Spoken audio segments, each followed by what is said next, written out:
Warm welcome to everyone joining us virtually for today's event, Viva España, Exploring Spain's Cultural and Tourism Wonders. I'm Azliza Muhammad Yusuf, and I have the honor of being your host for these sessions. Before we delve into the day's proceedings, let us begin with our Kitab Al-Fatiha to invoke the blessing and guidance of Allah, followed by the introductions of our distinguished speakers. Al-Fatiha.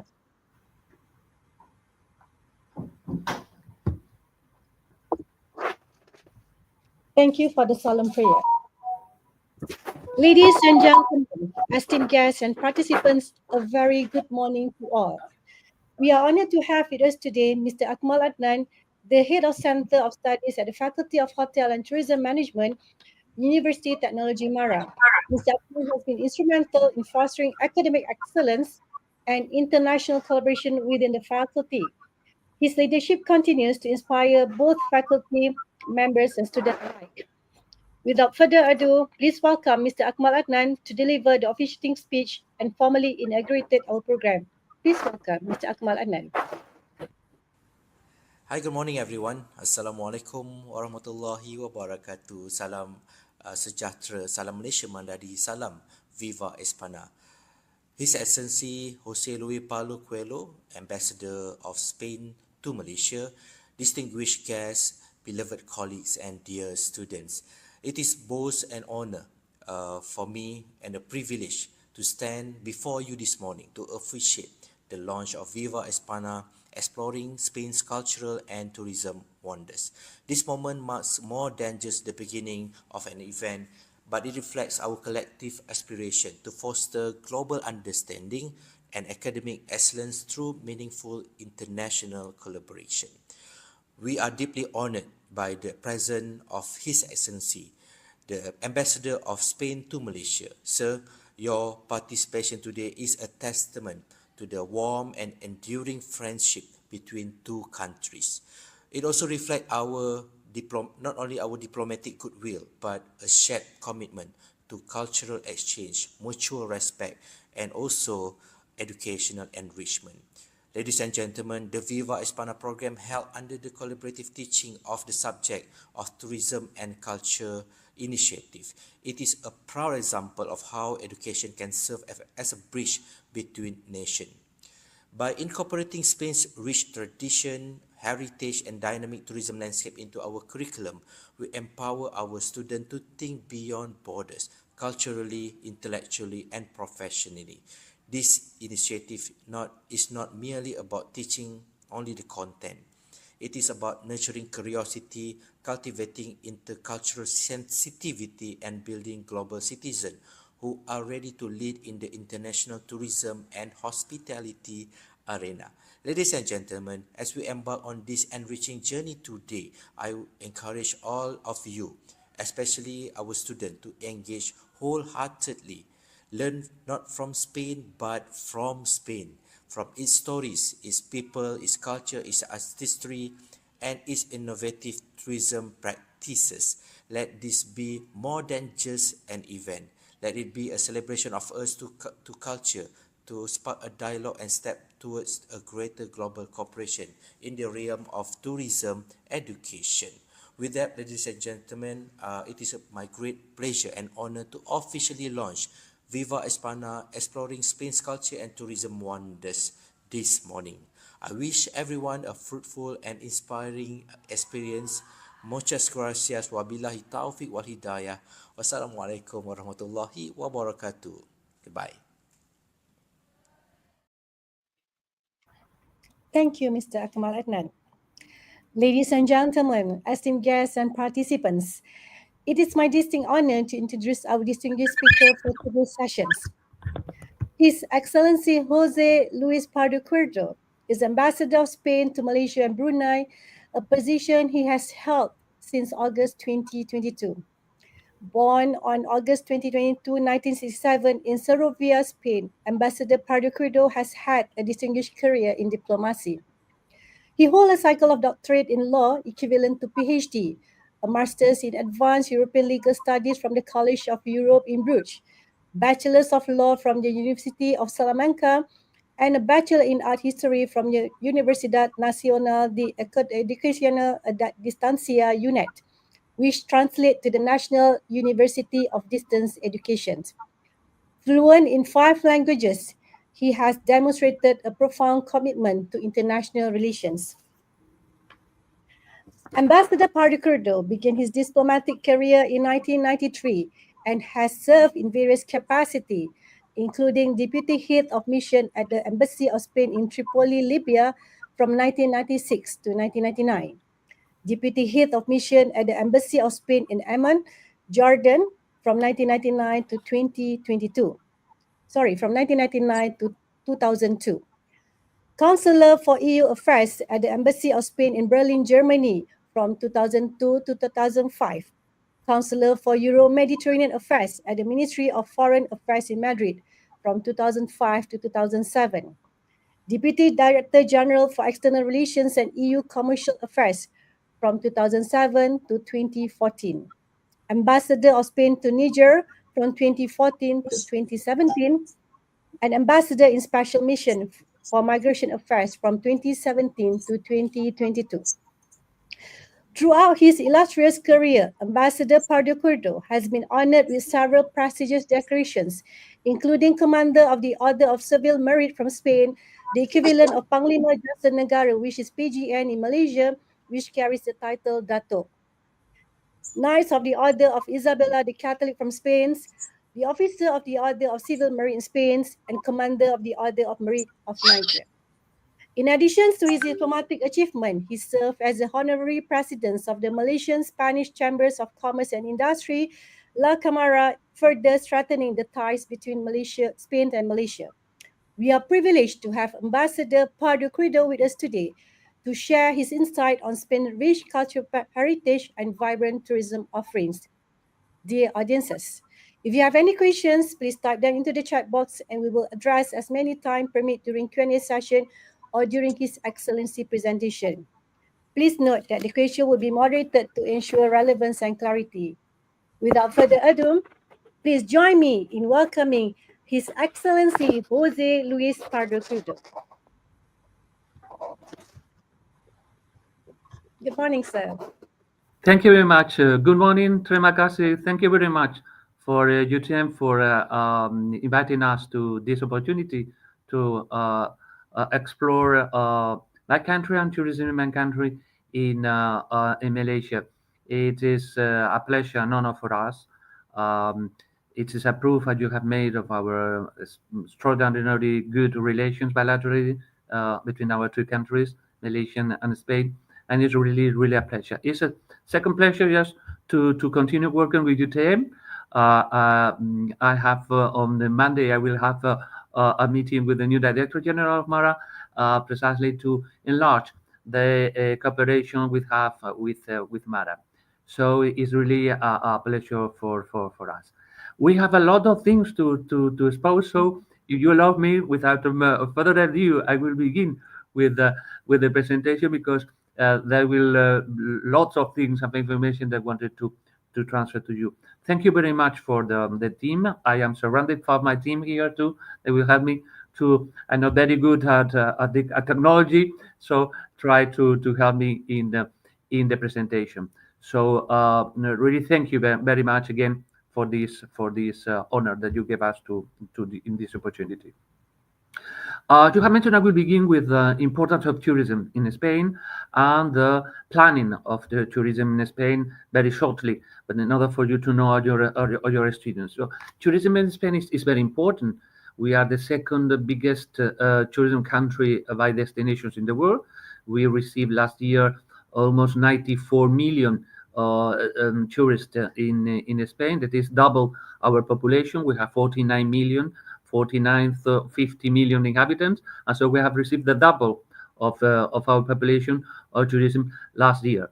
We economically it's important because it represents 12% of our GDP, 11.5% of the entire jobs in the country, and the reception of income coming from tourism was last year 126 billion euros. Is more or less 600 billion ringgits. We are a powerhouse in tourism, but too internationally. We organize the second biggest international tourism fair in the world in Madrid every year at the end of January. It's called Fitur.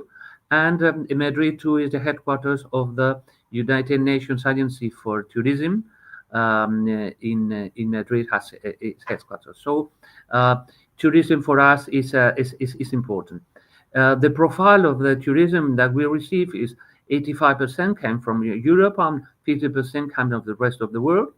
And in Asia, our main origins are China, with an increase of 66% of tourists coming from China, Japan, and South Korea. As far as the entries are concerned, our arrivals came mainly by airports, 82% came by air, and 15% came by road. And the favorite activities that tourists make in Spain is visiting cities and monuments, 64% do that. Beach and sun, that is important for Europe, that we have not so many beaches and so many sun, 61%, and shopping, 53%. Uh, it's a country that is very easy to get individually, and that is proved by the percentage of people who come without tourist package. 75% come without that, and 33% are come by couples, 35% on families, and 16% of independent alone tourists. Uh, 65.7% just stay in hotels, and the rest stays in renting houses and hostels. And the main destination geographically in Spain is Catalonia with 21%, Balearic Islands with 16%, and Canary Islands with 16%. As far as our tourism relations are increasing between Malaysia and Spain, last year 60,000 Spaniards visit Malaysia, and 58,000 Malaysians visit Spain. And this is a trend that goes increasingly. It is true that as trends, the trends in the future seem quite positive too, because we have good infrastructure and attractiveness to go to Spain. Uh, but that taking into account that tourism has positive things and can have too some not so positive things. And in the sense of, and this is our main challenge as far as tourism is concerned now in Spain, is in the city centers, historical city centers of big cities. For instance, in Barcelona, when we have a process of gentrification. What does it mean? It means that people that live in the historical centers are expelled by tourism hotels and tourist, mainly not hotels, but mainly tourist apartments. And so they increase the renting of these apartments, and so the result is that people who usually live there cannot attain this new renting, and so must be transferred to the outskirts of the cities. And so this is a challenge we have in a big cities. Perhaps you have seen in the press in Barcelona mainly, because there is a massive tourist in Barcelona, and another as you know, cities in Europe, that is a massive tourist, and this negative impact in some tourism has 95% positive impact, but 5%, so to say, challenge, that this is one of gentrification of the historic centers in big cities. Uh, the first question to be put when we speak on tourism and tourism plan is very easy. Why? Why? Because we are 195 countries. Why a person, you, me, chooses to go to a country instead of going to another? It's a simple question, but difficult to answer. But it's an essential one that must be put when talking about tourism and tourism planning. Why? I'll let you put you an example. Why people comes to Malaysia and instead of Indonesia? Why people goes to Malacca instead to go to Johor, for instance? Why we choose? Why our decisions on tourism are based. For instance, I could put an example. If your attractiveness is nature, you must preserve the biodiversity. You must preserve the rainforest. You must fight against deforestation, against desertification, against to maintain clean beaches, to maintain clean waters. Let's imagine that your main attractiveness is gastronomy. In this case, you must take care of hygiene in the restaurants to avoid the diseases, to modernize the malls, the food, the restaurants, the food streets, the food stripes in the street or in the malls. Let's think that your strength is meetings. So in that you must have good hotels, you must have good resorts, good transport connections, good visa facilities, good convention centers. If it is health, for instance, you must have good hospitals, you must have good doctors, you have facilities of entry for staying of relatives of the person who is going to submit an operation. Or finally, for instance, if your strength is shopping, you must have good malls, you have good markets too, you must improve and you must increase handicrafts, and for high quality goods, you must have, for instance, some kind of tax refund for tourists that attract more tourists. So it's only some examples of why. No, the first question that you might put is why. Why people goes to your country or goes to your city or goes to your state or go to your region instead of going to other places, and that is, I think, essential to planify. Many of you will work in the tourism sectors in Malaysia, and so it's the first question that we must put when speaking on tourism. Why? And so, and now I enter to the exposition. Why people select to go to Spain? That is the question that I will try to answer you. And I think that it is because of 10 reasons, and I will try to explain you a bit each of them. We can begin with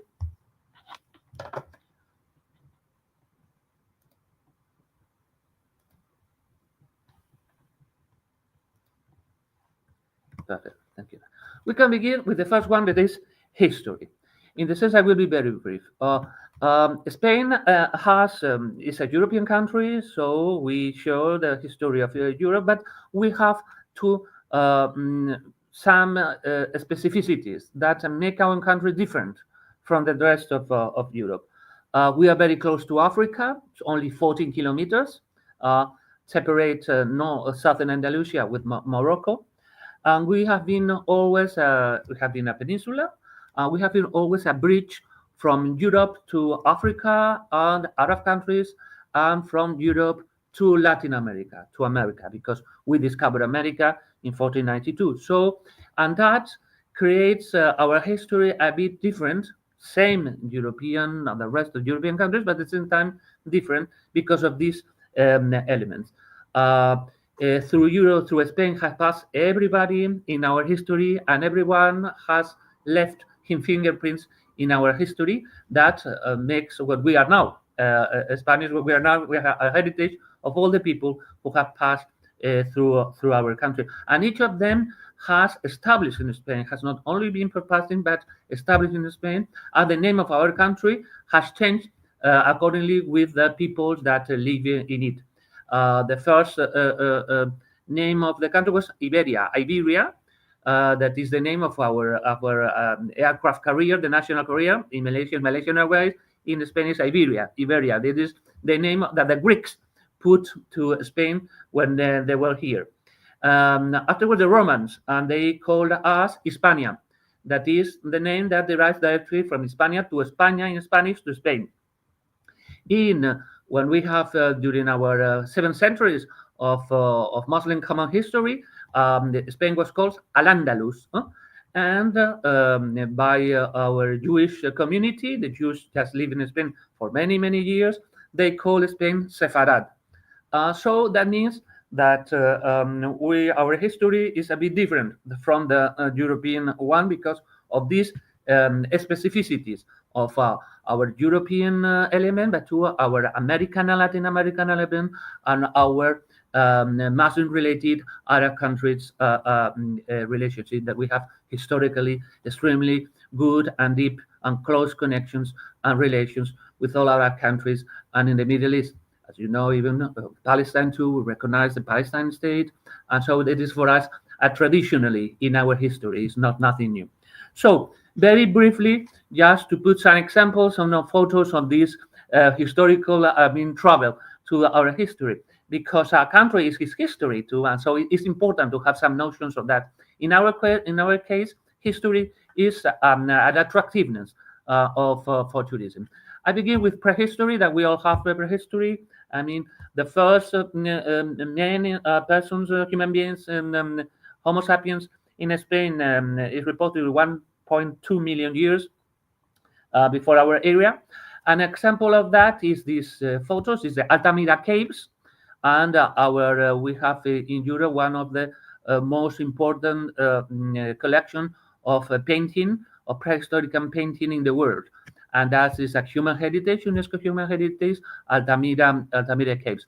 Only 15 people can enter per day, and so we have made a reproduction just beside the Altamira caves, and you can see is the reproduction, historical reproduction on the caves, totally the same as the original one, but in order to preserve the paintings, you can visit in Santillana del Mar in Cantabria, just the replica, perfect replica, exactly the same as the original one. The second big dealers in Spain were the Greek and the Phoenicians. The Greek, they are an example of Ampurias, that is a Greek city in the Mediterranean. You can see the sea on the background. The Phoenicians were a very trading people, what is now Lebanon and Syria, historically, long time ago. We're speaking about 5th and 4th centuries before our era. And this is an example of this Phoenician sarcophage in Cadiz. And with this mix of these new, these first people who came outside of Spain, we created a kind of a local population that was the Iberos. Iberos came through Iberia, and Iberia is Spain at that time. I saw an example of the civilization of Iberos is this bust that you have there, the Dama de Elche. The Elche is a big city in Valencia. What this exactly was discovered, and is kind of we don't know exactly. It was a noblewoman or perhaps a goddess or perhaps a priest. The majority think now that she was a priest of the goddess of Iberian people. The next one, Aran, would see the most important food spring that any non-Spanish people has made in our country is without any doubt Roman. We were part of the Roman Empire, and Spain was called at the time Hispania. That came directly the name España, now Spain.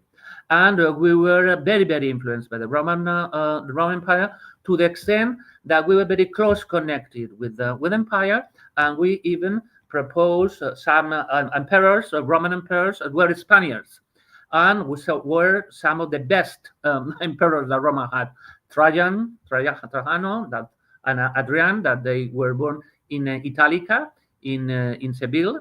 Theodosio, that was born another Roman Caesar in central Spain, in Segovia, the center near to Madrid, and Seneca. Seneca was born in Cordoba and was a very important philosopher at the time. He was the teacher of Nero, and he is very famous in the history because he committed suicide because he couldn't stand, Nero atrocities, and was an example of moral and ethics at that time, very well known in Roman history. So Roman just changed Spain. First, our language, Spanish, came from Latin. that it was the language of the Roman Empire, as French, as Italian, as many other Southern European languages. Our roots came from Latin. But two, the way of government and infrastructures, roads, aqueducts, the engineering. Romans were very good on that, and customs and religion. They were after the Caesars in the third century. Christianity came the official religion of the empire, and so it was transferred to Spain. So Romans are basic not only in Spanish history but in European history. The next one is the Middle Ages. We pass to Middle Ages. And in Middle Ages in Spain, after the Romans fall, and there was, and in the rest of Europe, an invasion of what we call barbarians people, who came from Western Asia and Northern Europe, that invade after the collapse of the Roman Empire. And in Spain, we mix three different communities that are here in Spain. There were the Christian kingdoms in the north, and there was the Al-Andalus, the Muslim kingdom in the south, and without kingdom, but it was a part of our communities, the Jewish community in Spain. It is the most different aspect of our history compared with the rest of European countries is our Muslim heritage that we are very proud of.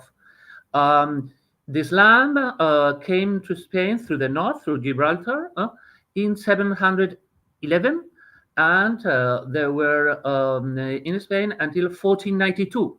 That is to say, 700 years of our history was common with the Muslim kingdoms. At the beginning, where they came mainly, they came from the Umayyad from Syria, and afterwards there were Spaniards, Muslim Spaniards, who just ruled in the majority of the country. There was a process called the Reconquer, that is to say that the Christian kingdoms were gaining terrain during these centuries until 1492. And the two main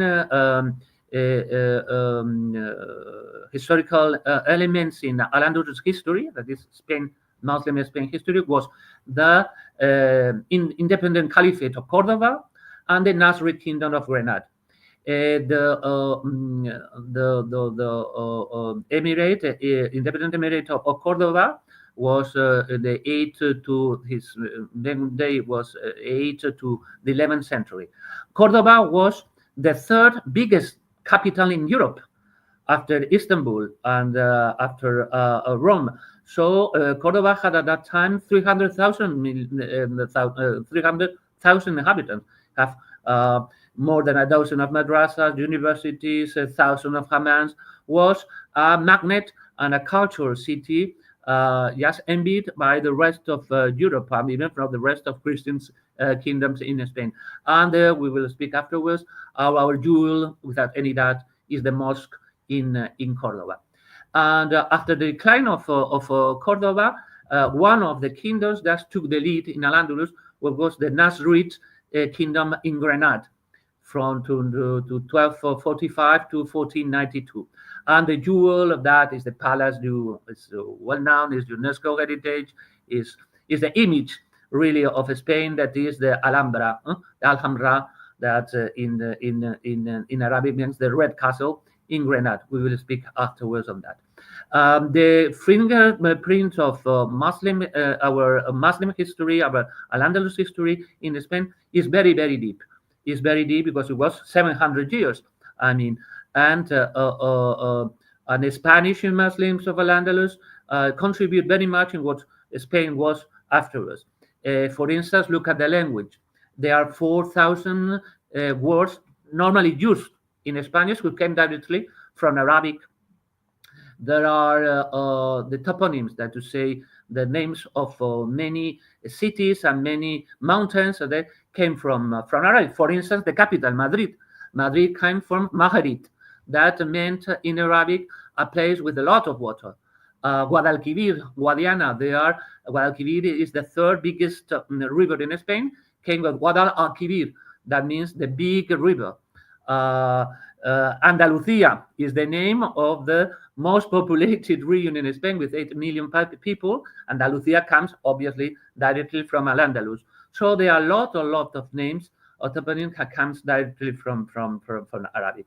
But not only that, they were the contribution to Al-Andalus, not only to Spain, but for the rest of the European culture was in the sense of sciences, medicine, botanic, astronomy, astrology, philosophy. At that time was the top of the culture in Spain, and Cordoba was and Granada were very well known in the rest of Europe, not only in Spain, for that. And there was during these 700 years a continuous, interchange between the Christians, kingdoms of Spain and Al-Andalus kingdoms, continuously changing, and a convivence, a co-living, and an attractiveness, and I would say a fascination from Christian countries, Christian kingdoms in Spain to Al-Andalus kingdoms, because they were much more sophisticated, culturally speaking, and on everything. And so even in architecture, it was a fascinating for the Al-Andalus culture. Two, there was not kingdom, but a third component of Spanish in the Middle East with the Jewish community. And there are some examples here due to synagogues in Toledo. Toledo was the capital of Spain during a lot of time, and it is the symbol of the coexistence between the three communities that form Spain at that time. That was absolutely uncommon in Middle Ages in the rest of Europe. The coexistence and co-working and collaboration between the Muslim community, between the Jewish community, and between the Christian community. And so that is reflected in our flag and our code. It is the Spanish flag and the Spanish code now, and that reflects our history. As you can see, there is a crown, of course, because we are a kingdom. And there in the code, they are reflection of the four main kingdoms of the country in the Middle Ages. You see a castle and a lion. This is the symbols of the kingdom of Castile. The yellow and red stripes, that is the symbol of the kingdom of Aragon. You hear some in the other side some chains, was the symbol of the kingdom of Navarra. And at the back you see a pomegranate. Pomegranate is the symbol of the Muslim Nasrid kingdom of Granada, because in Spanish, Granada means two things, the city and the kingdom, but to the fruit. Pomegranate in Spanish is Granada. And so the symbol was the Granada, the pomegranate fruit. So this code reflects our history. You see in the center three lis flowers. That is the symbol of the dynasty of the Bourbons that rule Spain since 1713. And finally, you see two columns. You see these two columns, and in the bottom, some kind of waves. These columns represent the Gibraltar Strait. And there is this is plus ultra, if you can see, that is in Latin, means beyond. What does it mean? In Europe history, in the Middle Ages, we think that Europe finished in Gibraltar, that finished in Spain. And so when in 1492 we create the country, we go beyond and we discover America. That was plus ultra, go beyond, and just showing to the rest of Europe that Europe, it was not the end of the world, but there were at the other side of the ocean another continent that it was called America. In 1492 is the wonder year in Spanish history. In 1492, we were formed as a country with the unification of these four kingdoms that I just said to you before, in 1492. And in these very years, we discover America. Columbus and the three ships that were accompanying him discover America. So 1492 was a very important year in Spanish history. And from 1492 to 1898, we have the so-called Spanish Empire. Spanish Empire that was in Spain, that was in Europe, in Italy, southern Italy was Spanish at the time. Belgium, the current Netherlands were Spanish at the time, and all the countries of Latin America from southern United States, California, all of them have a Spanish name. California, Nevada, Colorado, Miami, Texas are come from a Spanish name because they were part of the Spanish crown. Or Latin America, with the exception of Brazil, that was with Portugal. And in Asia, the Philippines, that has a Spanish name, came from Philip II. This king that we have there, Philippines came the name because of him, Felipe, Filipinas, Philippines, Philip. And so, and many islands in this part of the world, Marianas Islands, Palau Islands, and others. So, and in Africa, Morocco, and Equatorial Guinea. So there was an empire led by Spain that lasted from 1492 to 1898. And that's why that makes us the country, as I told you before, a bridge from Europe to America, and a bridge of Europe and Northern Africa, and a bridge from Europe to Arab country.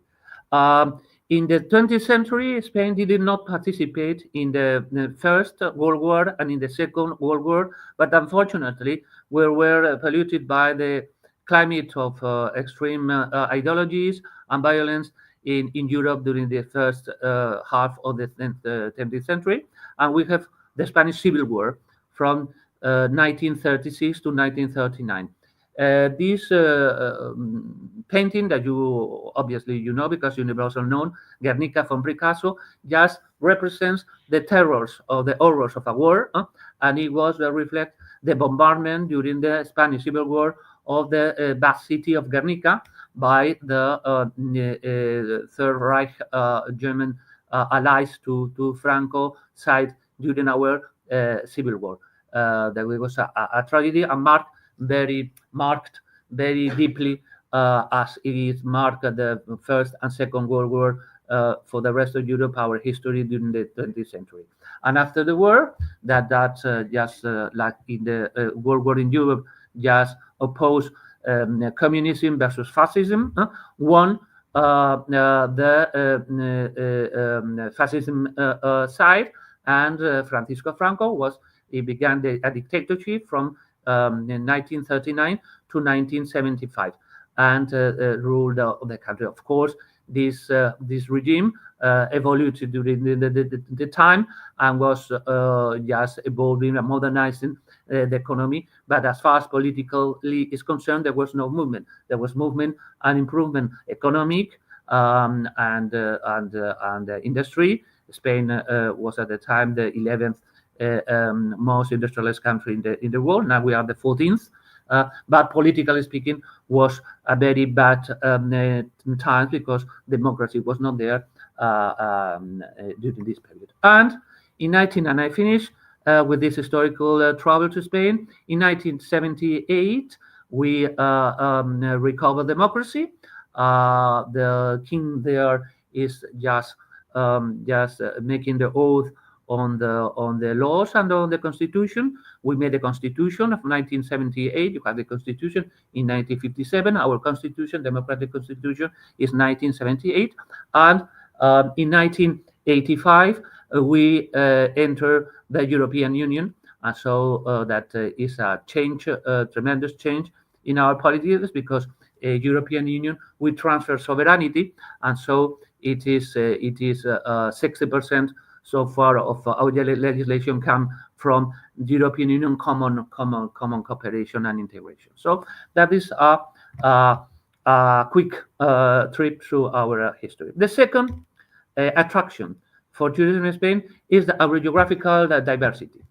Well, as far as landscapes, Spain we have 4 seasons: spring, summer, autumn, and winter.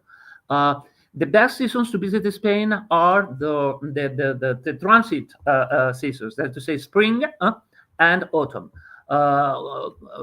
Summer is quite hot and quite dry, and winter is quite cold and quite rainy. As far as geography is concerned, we can divide Spain in we are a mountainous country, a windy country, a maritime country. You can see with a lot of coast, as Malaysia, because we are too, as Malaysia, a peninsula.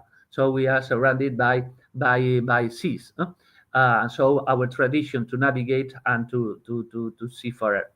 Uh, and geographically, we can differentiate three parts of the state. The north of Spain, from Galicia to Basque country, that is to say, from the Atlantic Ocean, you can see in the north, Mar Cantábrico to Basque.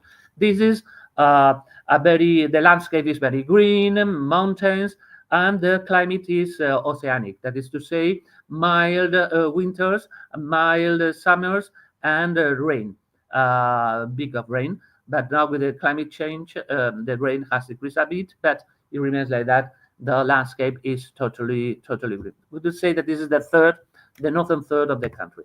The second big region is the center. As you can see here, the center, that is two-thirds of the country. This is the two mesetas, the two high plateaux, divided by the mountain there, that is the Sistema Central, that is on the height of Madrid. Madrid is in the center.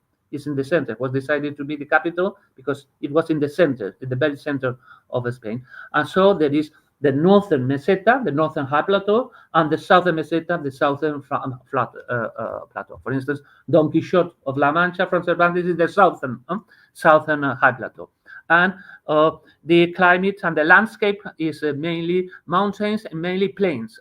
Long plains, as you can see here. Long plains. Nice one. Long plains. And the climate is continental. That means that very hot summers and very dry summers, and very cold winters with a lot of rain and mainly snow. So it's a continental weather. Madrid is within this kind of climate. The third geographical region of Spain is the Mediterranean.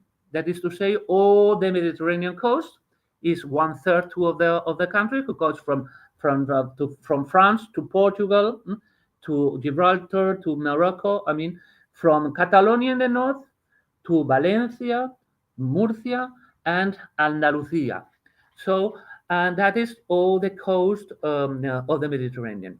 The landscape is very Mediterranean, with Mediterranean forest, and very close always the influence of the Mediterranean Sea. And it's a Mediterranean climate. What does it mean? Mild, mildness. Mild winters, no snow at all. Mild winters, rain, but no snow, and mild summers too, but humid, very humid, very humid. Is in summertime, I would say that is climate just a bit like Malaysia, so to say. Very humid and hot, and in summertime, so to say. And this Mediterranean region is, with Balearic Islands there too, is the most touristic, so to say, regions of Spain, because many people from Spain came from Europe, and many goes to the beach, and the best beaches are there. The bare beaches and the milder beaches are there. And the fourth last geographic areas of Spain are the islands, the archipelagos. We have two islands. We have the Balearic Islands that are, you can see, in the Mediterranean, and we have the Canary Islands that are in the north. We are the only country in Europe that we have territory in Africa. I mean, we have Ceuta and Melilla, and we have the Canary Islands that are, geographically speaking, in Africa. Canary Islands formed apart from Spain from 1492. That's a long time ago, but geographically are far from the country. But this is a main touristic destination because of its weather. The weather is always wonderful weather all year long, and has a wonderful landscape and a wonderful beaches, and is high season, tourist high season all the year. Balearic Islands is Mediterranean, but Canary Islands is different. It's oceanic. Uh, and is the only landscape in Spain that is volcanic. As you have seen, there is the only place in which, because all these islands have a volcanic origin, and so we have volcanoes there. Not all of them are not they are not active. Some in some cases, for instance, 2 years ago, one of the volcans were dead, get activated, but normally they are not active. They are in Canary Islands. They are the highest mountain in Spain. That is the Teide, that is always with the snow there, with 3,780 meters high. And so this is a landscape, wonderful, wonderful beaches, and is in some of the islands, mainly the eastern ones, Lanzarote and Fuerteventura. They are this, so to say, Martian landscape, so to say, as you were in Mars, and in very, very nice, desertic and volcanic at the same time. The other two main islands, Tenerife and Gran Canaria, are different. They are the most populated ones, and they are the most tourist attractive for international tourists. We can pass the third attraction of tourism in Spain. This our political system. I will be very, very brief on that. Our political system. As I said to you, Spain now is based the political system on the Constitution from 1978, and so we are a monarchy, a parliamentary monarchy. The king now is Philip VI, is the representative of the country, is the head of the state, and he is the head of the army. But he does not govern. The government is for the prime minister. So the king represents the country in foreign policy and as a symbol of the unity of the country and as head of the army. But he has not govern functions. The government is the ones who rules and governs, and is the prime minister or the presidente del gobierno, the government, president of government, we call it in Spanish, or prime minister, uh, and the government and the parliament. We have two chambers of our parliament. Both of them are elected. The Divan Rakyat, it is in our case the Congreso de los Diputados, deputy chamber, and the Senate, the Divan Istana is in our case the Senate. It is the second chamber, the highest chamber, and both are elected by elections directly. And we have the court. Our system has two highest courts. For constitutional matters, the Constitutional Court, and for normal matters, legal normal matters, the High Court, the Tribunal Supremo. The capital of Spain is Madrid, because it's the headquarters of all the institutions of the state, of the Palace of the King, the siege of the Prime Minister, Palacio de la Moncloa, and the siege of the Parliament, of both chambers, and the siege of the Tribunal of the Constitutional Court and the highest national court. We are a decentralized country. Spain is a decentralized country. It's not like Malaysia. Malaysia is a federation. So the states in Peninsula Malaya and from 63, the two states in Borneo, Sarawak and Sabah, were previous existence. They exist previously to the Federation of Malaysia. In our case, no, we are a decentralized country. So first was the Kingdom of Spain, and afterwards, with the Constitution of 1978, we are a decentralized country. And so we have 17, you see there, 17 comunidades autónomas. That is like regions or states in the case of Malaysian system. There are 17, as you can see there, comunidades autónomas. Each of them has they have their own government, and they have their own parliament and competencies and a strong finance.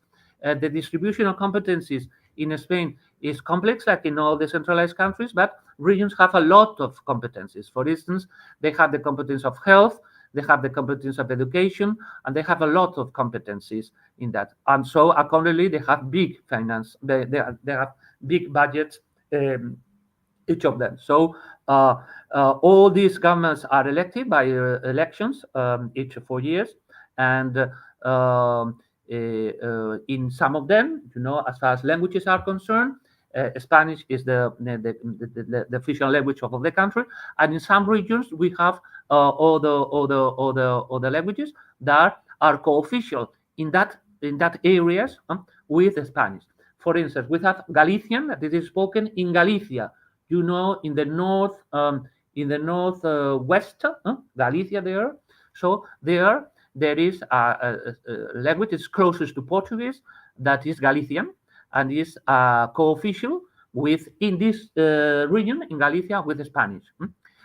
We have Catalan, that is the language that are in three territories. In Catalonia, of course, you see in the other side of the peninsula, of Comunidad Valenciana, with the version of Valencian, that is a version of Catalan, or sometimes in some aspects even a different language, and Balearic Islands. So in these three territories, Catalan or Valencian are co-official language with Spanish. And last, Basque. The Basque is a language that is spoken in País Vasco, Basque Country, and in some parts of Comunidad de Navarra. In these two territories, again, Basque is co-official with the Spanish as a language of these two territories. Unlike Galician, Catalan, and Valencian that has shares with the Spanish a common Latin root, Basque language is very different. It's absolutely very different. We don't know even what is its origin, but it's very different. I mean, it's totally different. You cannot understand nothing. Yeah, if you only know Spanish, you can understand nothing about Basque. If you can only know Spanish, you can understand Galician and you can understand Catalan. But in the case of Basque, no, because it's very, very different a language. So this is as far as linguistic is concerned. And on top of these regions, the country is divided in 51 provinces. There are provinces. I mean, for instance, Madrid has only one province, Catalonia has four, Galicia has four, Castilla León has nine, and Andalusia has eight, for instance. The provinces. These are the electoral circumscriptions. So in all the elections, national elections and regional elections, the constituency is the province, not the region. It's the province there. And the third level of the state is the central state, the Comunidades Autónomas, and the cities. The cities in Spain are to elected. They are elections to elect the mayor, to elect the city council. The most populated, Spain has 49 million people, and the five more populated cities in Spain are first Madrid, that has 3.5 million inhabitants. Afterwards, Barcelona, half population of Madrid, 1.7 million people. Afterwards, Valencia is half the population of Barcelona, is 850,000 people. And Seville and Zaragoza, that's 700,000 people each of them, and Malaga with 600,000. We have inhabitants. We have 24 cities that are between 200,000 and 500,000 inhabitants. So it is more or less, it is important for you to know too the different regions, the different when visiting Spain. We'll pass to the fourth big strength for the tourist who comes to Spain. I think is one of our biggest strengths, that is arts and culture. As far as monuments are concerned, Spain is the fourth country in the world with more monuments in the list of UNESCO Human Heritage. We have 50 sites, including whole cities like Santiago de Compostela, Ávila, Segovia, Salamanca, Ibiza, Mérida. So even whole cities are not only monuments, individual monuments, but even whole cities. We are in this concern of UNESCO Human Heritage, the fourth country with more places listed as human heritage.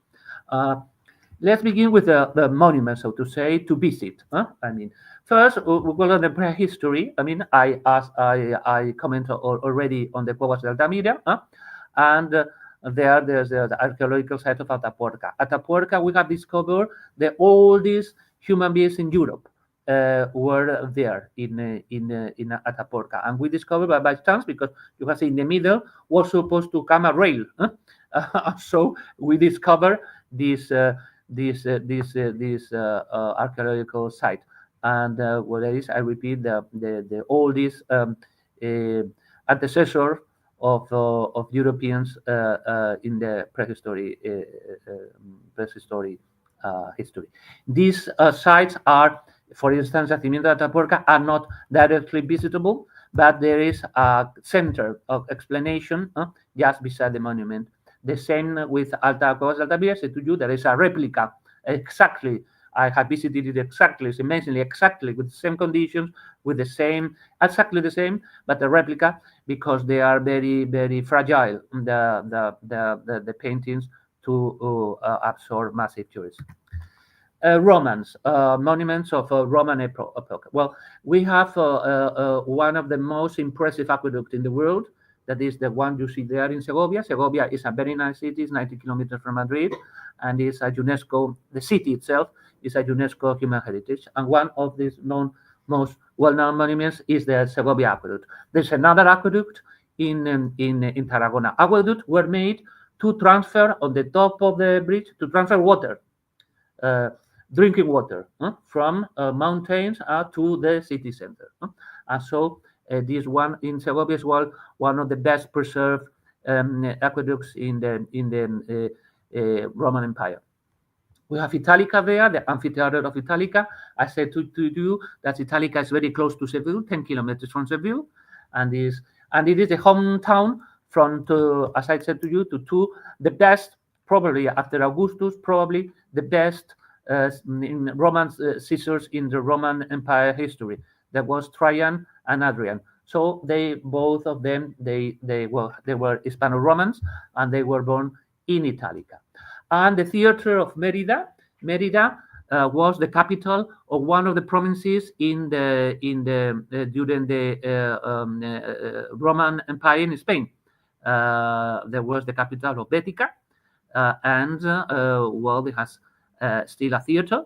It is the Roman Theater of Merida, and each year you see a lot of people there sitting because each year in summertime they organize the International Theater festival on when they displayed only Greek and Roman, all Greek and all Roman pieces of plays of theater. That's why you see a lot of people there in summertime. The Romanesque style. No? Romanesque style is the style of the Christians kingdoms of Spain during the Middle Age. And I have put you some examples there of painting of San Isidoro or Preasturiano in Oviedo and the Alcázar of Segovia. Segovia, again, the city I said.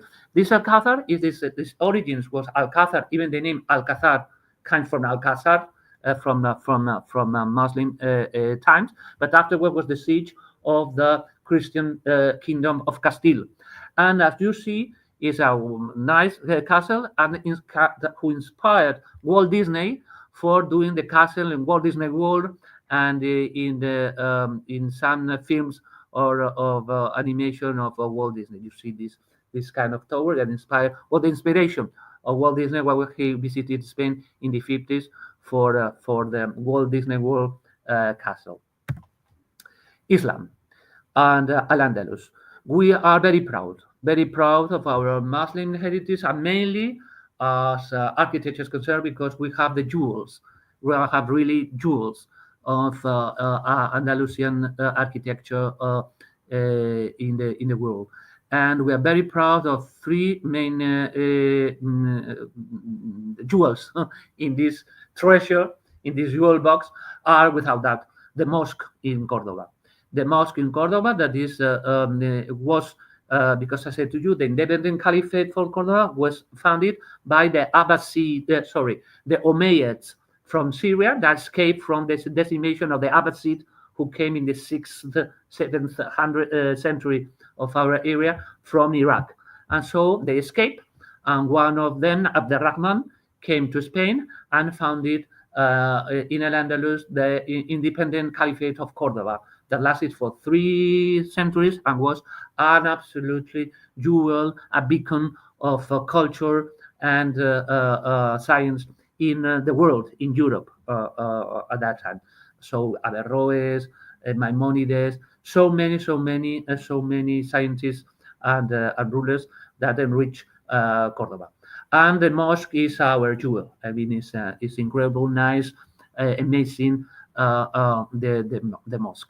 When the city was reconquered by the Christians maintained and respected the mosque, and here they added a cathedral in the building. So now it's a mosque. Half of the mosque is the nicest place, of course, and half is a cathedral that's a symbol of coexistence of religions. The Another jewel is as you have in the top, is the Alcázar in Seville. That Alcázar is not. It was not a palace from a Muslim king, but it was a palace for a Christian king.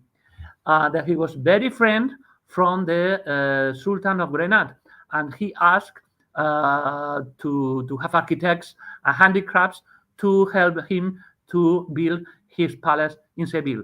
And so this is the palace of Juan the First of Castile, Christian king, that created so far, so high was the uh, uh, the fame of the refineness of Muslim architecture that he asked his friend, the Sultan of Granada, to hire these handicrafts and architects. And so you can see that it's absolutely Andalusian style. That is the siege of the Christian kingdom of the Christian king of Castile in the 14th century. And the last, is the jewel in absolute terms, is La Alhambra in Granada. It is absolutely amazing. It is unique. You have not visited, I recommend absolutely to visit it. It is the most visited place and monument in Spain. You must reserve with in advance tickets, because it is a maximum of tourists available entry. So, and it's really incredible. Just one of the examples is the Lions Square of in Alhambra.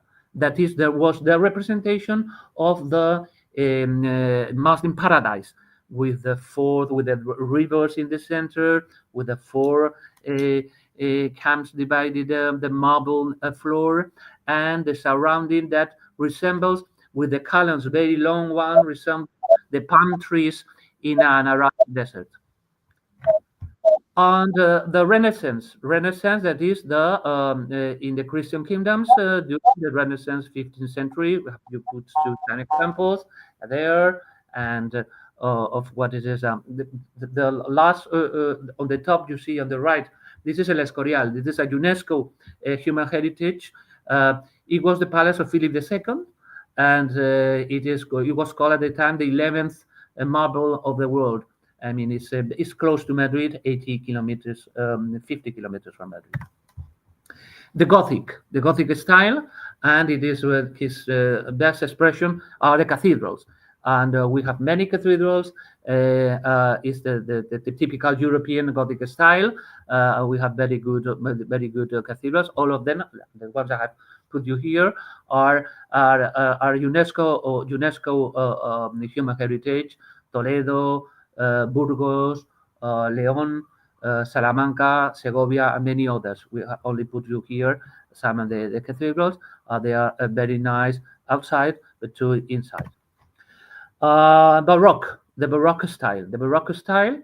We are speaking about 17th century, 18th century, the times in the history of Versailles. And we have two. Our Spanish Versailles in Spain, the Palacio Real in Madrid. It was the siege of the king of Spain until 1975. Now it has a smaller palace. Palacio Real is the biggest palace in Europe. The Palacio Real in Madrid, and we have two expressions of our Spanish Versailles, so to say. That is the Palace of La Granja San Ildefonso near Segovia, 12 kilometers from Segovia, 80 kilometers from Madrid. and the Palacio de Aranjuez, that is very close to Madrid, 250 kilometers from Madrid. And another example is the very typical from Spain is that main squares. The main squares that are quadrangular, and it is scale of construction that we will transfer to Latin America. And there are two examples: the square, the most well-known in Spain, the square in Madrid, and the square in Salamanca. Salamanca is a UNESCO human heritage town, 200 kilometers from Madrid. We pass as far as tourism and architecture, modernism. Modernism, the capital of modernism in Spain is any doubt Barcelona, and the master of modernism is any doubt too Gaudí. And you know quite well in Barcelona these examples of Gaudí modernism architecture, that was Art Nouveau in the rest of Europe. In Spain we call it Modernismo, and its capital is in Barcelona. There are other places in Spain too, but the capital of modernism is any that Barcelona. And you see they are very well known. Sagrada Familia is one of the symbols not only of Barcelona but of the country. I mean, La Casa Milà, La Casa Batlló, Parque Güell, that are these so extremely complex and nice architecture from Gaudí. And as a contemporary architecture, up to the examples of the Guggenheim Museum in Bilbao, that you know quite well, and the City of Arts in Valencia. As far as museums are concerned, well, we are in Spain we have a lot of museums. Some of them, for instance, the so-called Golden Mile in Madrid, that is UNESCO Human Heritage too, because there is a concentration of three major world-class museums. El Prado Museum, that is the first and the most important pinacothèque in the world. That's to say, museum only for paintings is the most important in the world because of the contents of the collections. And in this Golden Mile that I said you in Madrid, there is the Thyssen Museum and the Queen Sofia Museum. All of them are in walking distance, 500 meters difference distance one from another.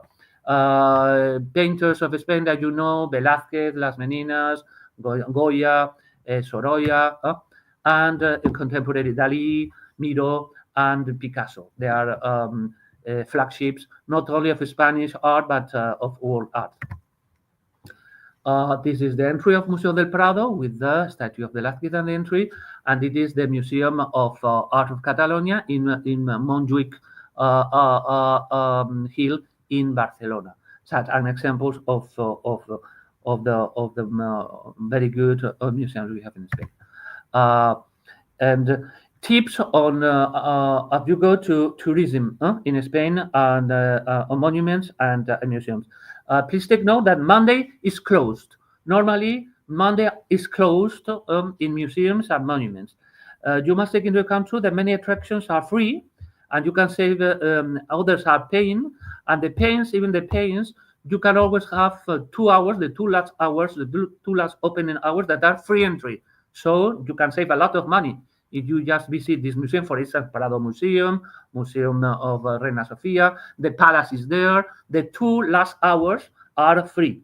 And so I repeat, it's a good tip because you can save a lot of money on that.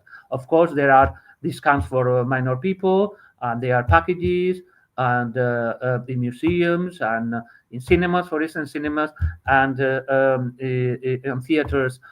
There is 1 day per week that is the so-called the discount day, and you have tickets half the price. Another element in culture is the music, the folklore. I only say to you that flamenco is the most well-known in Spain, but we have many others, regional dresses and regional traditions and regional music and regional dances. I have put some examples of them, but the most well-known is flamenco by large.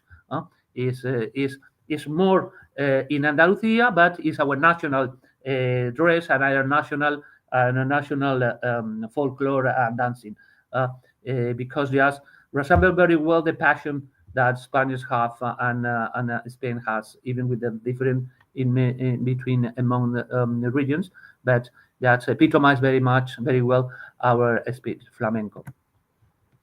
Of course, if you like classical music, we have temples of classical music in Spain at the world level.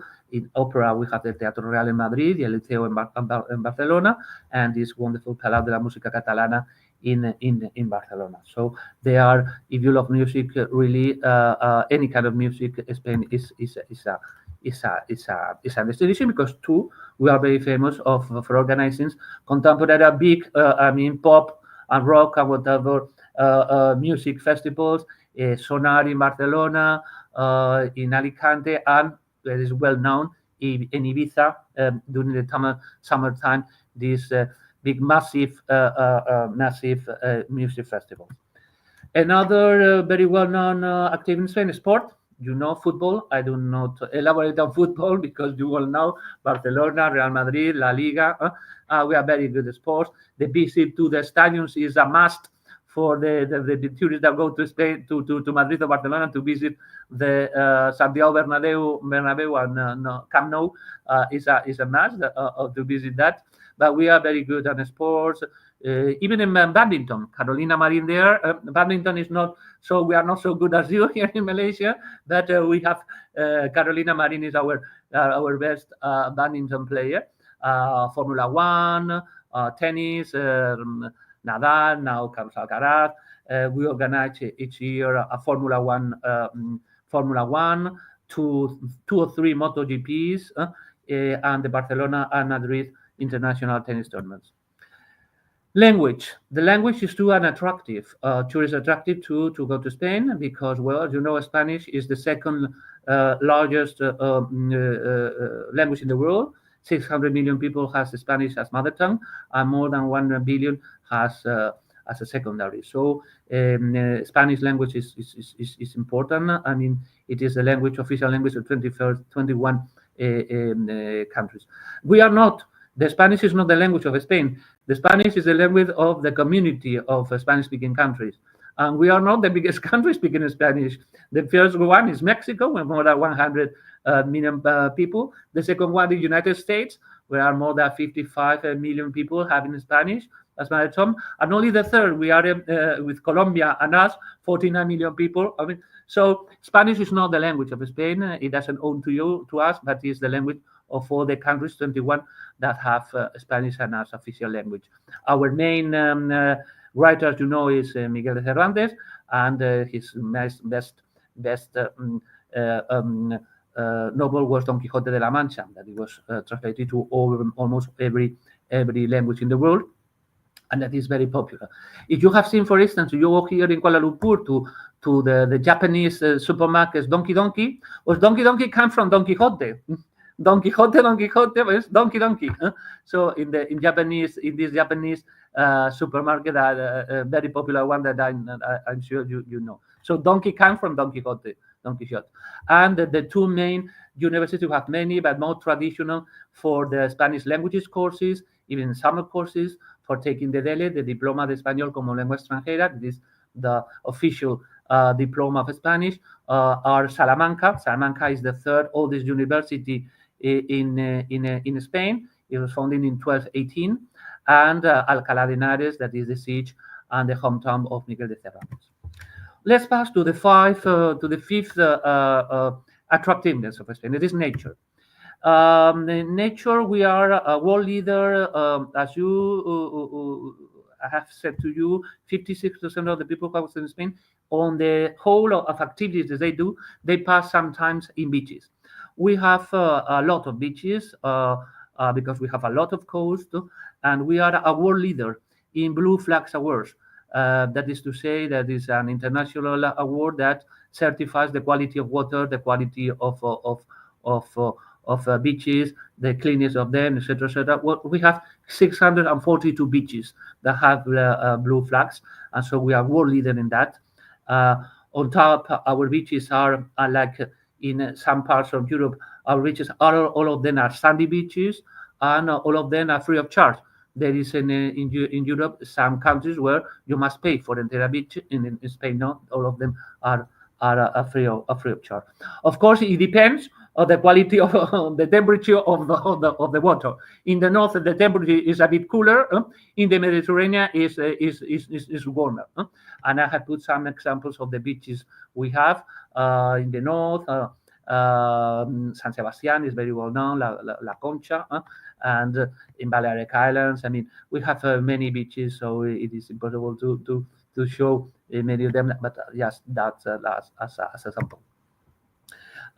Natural reserves, we have, of course, compared to Malaysia. I mean, Europe, we are not very rich in nature. You have astonishing wild forest, astonishing fauna, flora. I think we cannot compete with you. Europe is we are very most humble as far as nature is concerned. But anyway, in Spain, because of our weather, because of being a peninsula, we have, in comparison with the rest of Europe, natural attractiveness. In Doñana Park is a reserve, a national reserve, and many thousands yearly from flamencos who comes from Africa stop there every year. This is a spectacle. It's a show to see them there. We have a Spanish endangered space that is the lince ibérico that we have recovered. It was just almost to disappear just 30 years ago, but we have recovered it. It's a small cat, I mean, small wild cat, so to say. It's not big like a lion or your wonderful tigers. It's smaller, but it's only typical of the Spanish. That's what is called Iberico from Iberia. We have La Albufera, that is in Spain, is from Valencia, and this is why Valencia paella that is made from rice came from this region, because it's our biggest lagoon we have, and mainly the most cultivated area for rice. Our, so to say, paddies are there in La Albufera. And in Canarias, the Orotava, I said to you at the beginning, this is the Teide mountain, and this lunar moon Mars landscape. In the north, we have mountains, Naranjo de Bulnes in Asturias. This is well known for people who want to scale and doing walking. And we have another species of wildlife, that is the bear, the part bear, the brown bear. And for people who wants to do a ski, we have very good ski stations in Sierra Nevada, close to Granada, and mainly in the Pyrenees. That is the mountains that separate Spain with France. We have there a lot of very good stations for practicing ski and winter sports. We pass to the another attractiveness of Spain, that is accessibility. I mean, with infrastructure. In order to attract tourism, you need to have a good infrastructure to receive it, and we have. First, I will say the airports. The airports, we have 3 big airports: Barajas in Madrid, Prat in Barcelona, and Malaga in Costa del Sol. That is serves all the Marbella, Fuengirola, and all the Malaga and Costa del Sol, very touristic area. The biggest airport in Spain is Barajas, that it has more than 65 million passengers per year. The second is El Prat in Barcelona with 55. So big airports with a lot of connections, continental, European, and national connections. To move in the country, within the country, I recommend the train. The train, and there we have the photo is there, the AVE, that is Alta Velocidad Española, that means in Spanish high-speed trains, and it is and Spanish technology there. We are the second country in the world as far as high-speed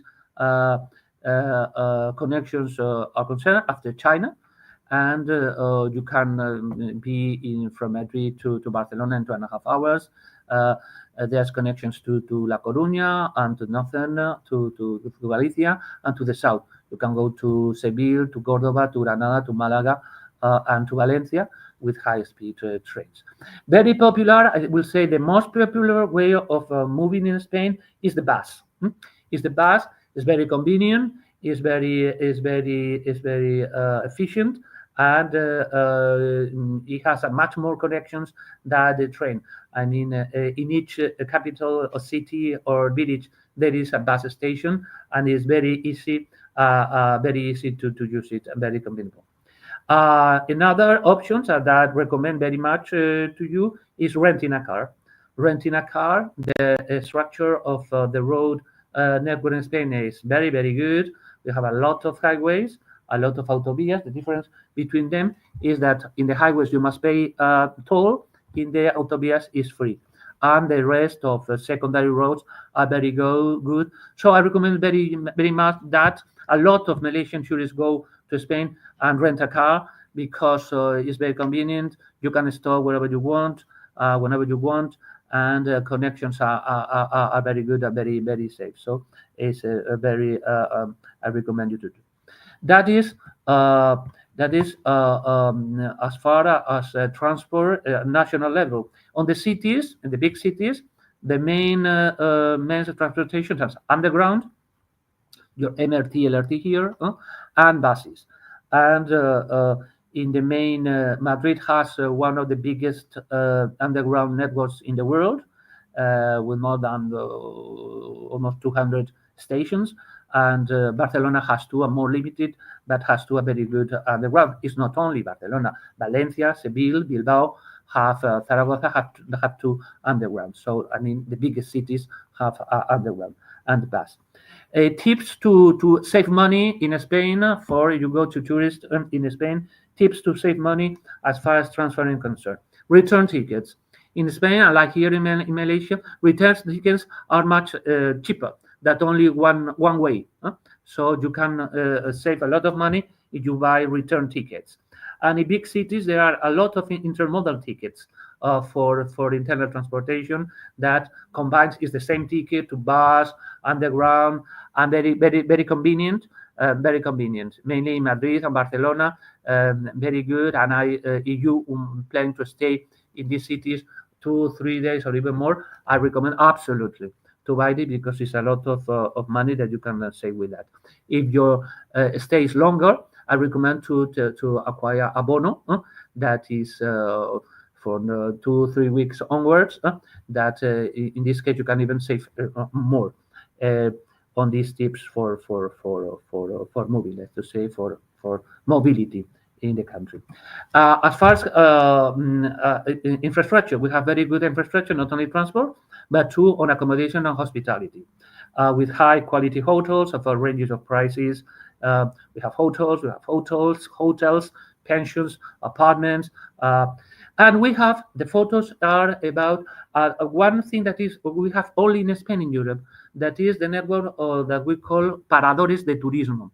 This is a public network of public hotels, state owned, and that was created in the last century, in the middle of last century, with monuments that were in not good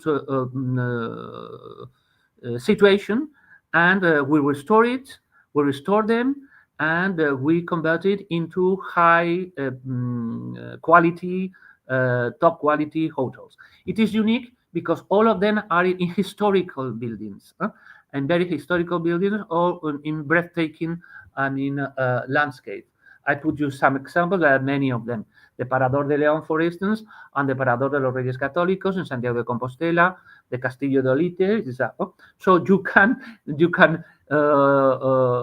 sleep in a castle, you can sleep in a convent, you can sleep in a palace. So it's this network that is called, I repeat, Paradores de Turismo, uh, is absolutely unique.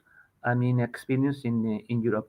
There is two. If you want to stay in these paradores because it's a very high quality, you have discounts. If you buy a ticket that offers you to stay in different paradores for a week or 2 weeks, you can save money just buying this kind of tickets to paradores. But I repeat, it's only I showed you the top. I mean, examples of high quality hotels, but we have hotels for every price, for every option. The quality of our hospitality is very good, is very high compared to all the European countries. I mean, a hotel in Spain with 3 stars is very good. It's very good. I mean, you don't need to go to 5 stars or from 3 stars. Very good, and a lot of hotels, a lot of tourist apartments and residencies. Really is a big scope of options that you have as far as uh, hotels as staying is concerned in Spain. The eighth, sorry, the seventh, sorry. Attractiveness of the countries is our unique popular festivals, and there too we are we are in Europe. Sorry, we'll take water.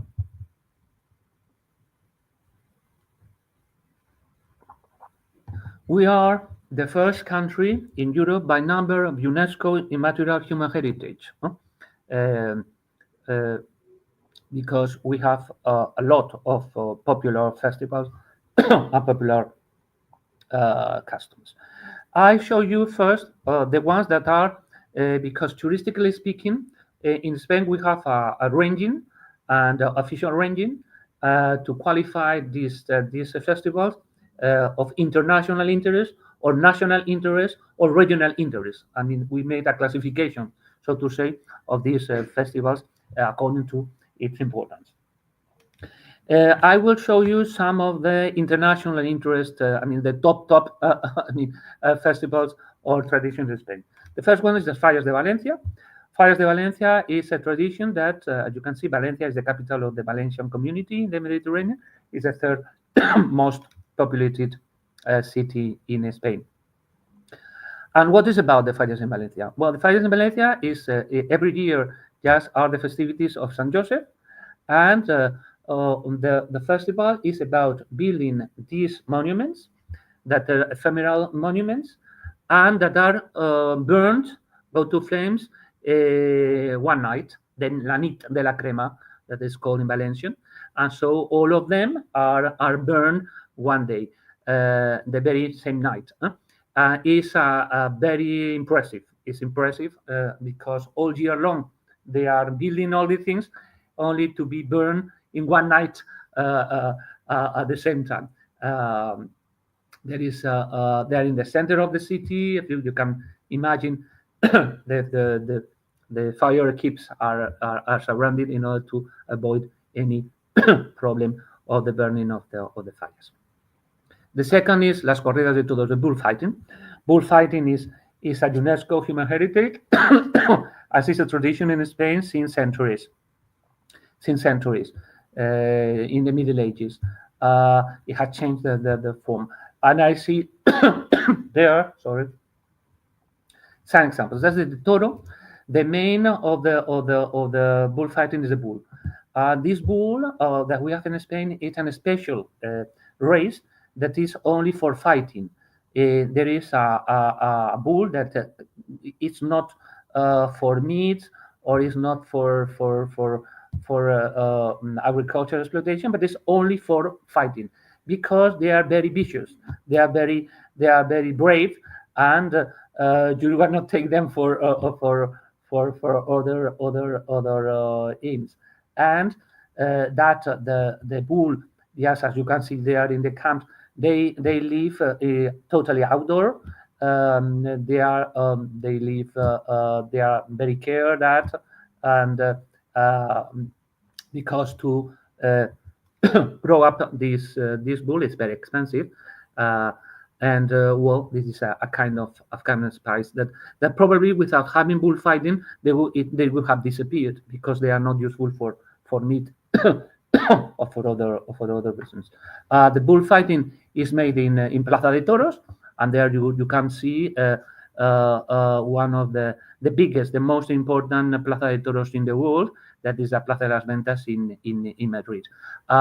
Bullfighting are two very popular show in southern France, in some parts of Portugal, and in some parts in Latin America, mainly Mexico and Colombia. La Feria de Sevilla, Seville Fair, you can say, is in Seville, it's the capital of Andalusia, and it is always in Abril. So it is called in Spanish not only Feria de Sevilla, but to Feria de Abril, because it's every year in April, in the May of in the month of April, and is, as you can see, it's very Andalusian, it's very Sevillian. I mean, very Andalusian. Each year is visited by more for 1.5 million people. It's all over Spain who go to Sevilla to La Feria. It's very traditional, and dresses, the regional dresses, etc. Very Andalusian. The horses. It's a show, really. Semana Santa, the Holy Week. Semana Santa is very popular in Spain. Semana Santa just commemorates the death of Jesus Christ, and on the Holy Week. And all over Spain, there are scenes like bullfighting. It is a tradition, century tradition since 15th, 16th, 17th century, our era. So the main aspect of Semana Santa are the procesiones, that is in the streets. I mean, the sculptures of religious sculptures, mainly of Jesus Christ and Virgin Mary, are paced by through the streets of Spain, mainly in 2 days, mainly in Thursday and Friday and Saturday of the Holy Week.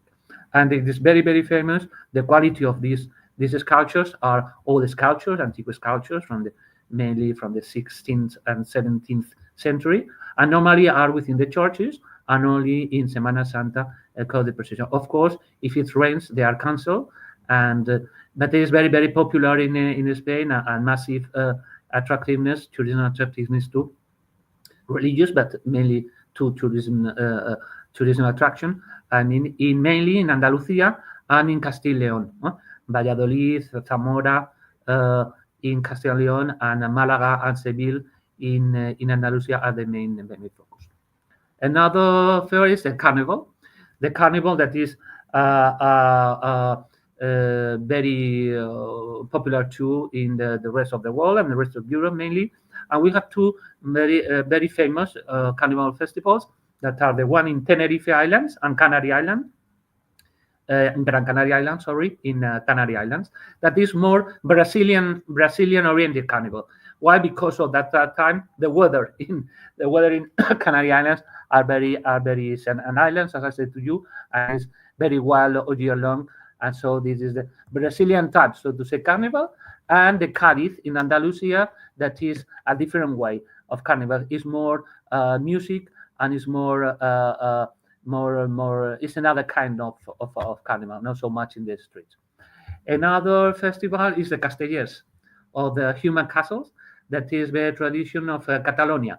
And so they made this, as you can see, is UNESCO human immaterial human heritage, and you can see this just is a massive, it's a people effort for them to build up these human castles, and it's a tradition that mainly in southern Catalonia, mainly from Barcelona southwards, Tarragona, Valls, and this is then the main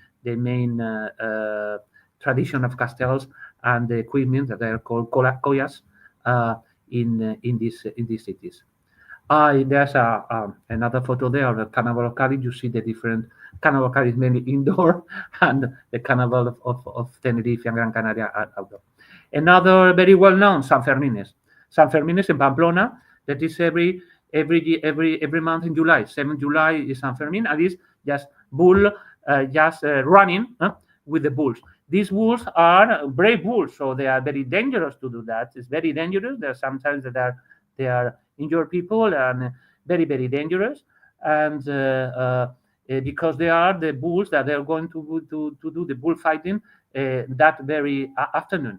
So during a week, this is the tradition. The tradition is that you run with the bulls from the closure of the bulls to the Plaza de Toros in Pamplona. So instead of taking or transporting them by lorries, they are in the streets of the city, and you accompany from then closer to the Plaza de Toros, where in the afternoon there will be a bullfighting. El Camino de Santiago, that is another very important tradition in Spain. Camino de Santiago, San James Way, is very important because it's part of the history of Europe. It's a kind of a pilgrimage. In Europe, there while at Christendom, there were three places in Middle Age of major places of pilgrimage. The first was Jerusalem or Cots. The second was Rome, and the third one was Santiago de Compostela, that is in Galicia, in Spain. So the pilgrims were there because supposedly in the Cathedral de Santiago they raised the remains of one of the apostles of Jesus Christ, Santiago, James. St. James, so supposedly is there. So it's a pilgrimage who comes from the border in France to Santiago, that is 700 kilometers, that people goes walking, as you have seen the pilgrims walking. It's more at the end of the way you have this Compostela, that is a diploma that you have gone walking all the distance. What was in the Middle Ages a religious pilgrimage, now is a tourist pilgrimage. I mean, it's an adventure to go there, and the symbol of it is this conch that you see there in the back, in the back of one of the pilgrims. That is a kind of conch. That is the symbol of the route of the Camino de Santiago. Another attractiveness and fairs of national interest, say to you, international interest, national interest, regional interest. And the national interest, San Isidro in Madrid, that is very, very well known in the summertime with its verbenas, that is very popular parties in each quarter of the city. La Tomatina, that is quite well known and is a very, very, very funny fair customs that is relatively new, and is 30 years ago it was created, and it is because that year was an excess of tomato production, and so that it was not sold, and so in Buñol, that is the village of the Tomatina takes place. They said, what do we do with this tomato? Oh, let's do that. And so from there, they have created the feast of the festival of Tomatina. Moros y Cristianos is in Alicante, in southern Valencia. It commemorates the Middle Age in Spain, I say to you, and Christians and Muslims. I mean, and there are the parades of both. I mean, with the horses, with the attire, historical one. So that creates that, commemorates the times of Christian kingdoms and Muslim kingdoms in Spain. La Feria del Caballo and la Doma del Caballo. This is in Jerez de la Frontera. It's in Seville and la Feria del Caballo. You see this horse because this is the Andalusian race, Spanish horses. This is a special race that is a mix of Spanish horses and Arab horses in the times of Al-Andalus.